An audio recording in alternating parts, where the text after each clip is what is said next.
wafti ka socday labada gole waa kan xukuumadda iyo baarlamaanka dawlad goboleedka Puntland ayaa indhaweytaba ku sugnaa magaalada Gaalkacyo ee xarunta gobolka Mudug.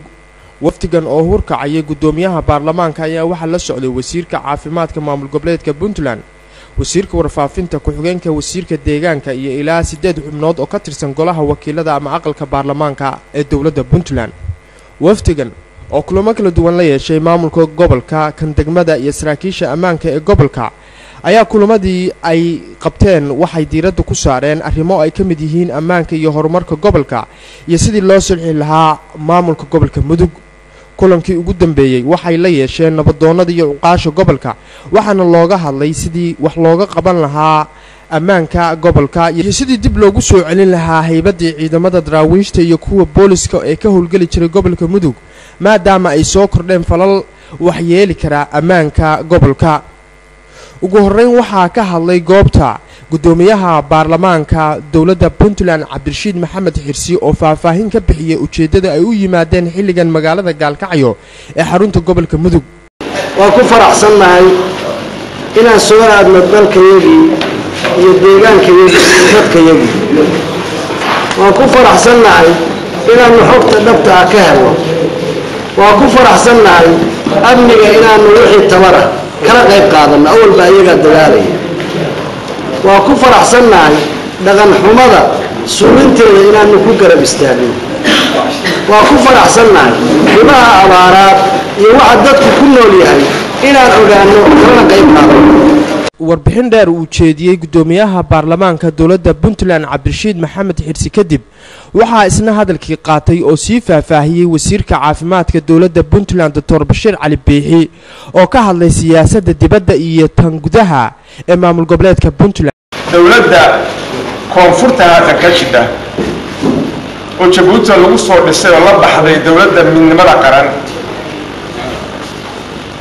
arrinkaas wuxuu keenay xoogaa wuxuunka fogaanshaha ama in la isla waayo sidii la isla jaan qaadi lahaa dawladda Puntland iyo dawladdii ay u taqaanay federaalku ay wada jaan qaadaan. waxaanu ka yeelanay runtii reservations inaanan ku dheeraysan codkayaga laakiin reservadanka inaan ka gaabsano dhinacana waa dhinaca walaalaha ee Somaliland waad ku ogtiin hadda ka hor ay ku dhawaaqeen Soomaaliya ka go'ayaan. marka waxaa la oran karaa haddana waa 3 duruufood oo siyaasadeed oo kala gedisan. taa dambe oo ah magaca federaalku meesha uu ka baxo aad iyo aad baa wax siyaasiyan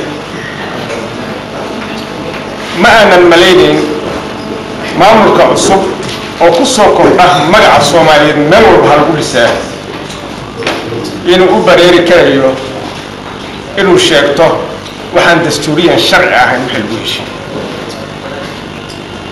arrintaas waxaanu ka soo jeedinaynaa inaanu aad iyo aad uga xunnahay inay ku sigatay inay wadado qaybaha haray oo Soomaaliyeed wada jirkooda.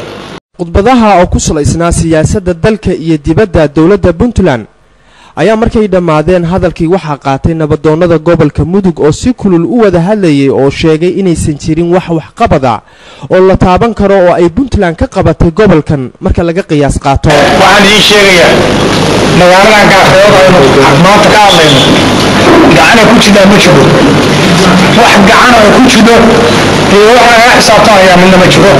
gacanta waa ka baxday kuweeda in mayno nimanka hadda madaxda oo meesha jooga ciidan aan magaalada u dhalan waa naqaano shaqooyinka dawladda la socon jira.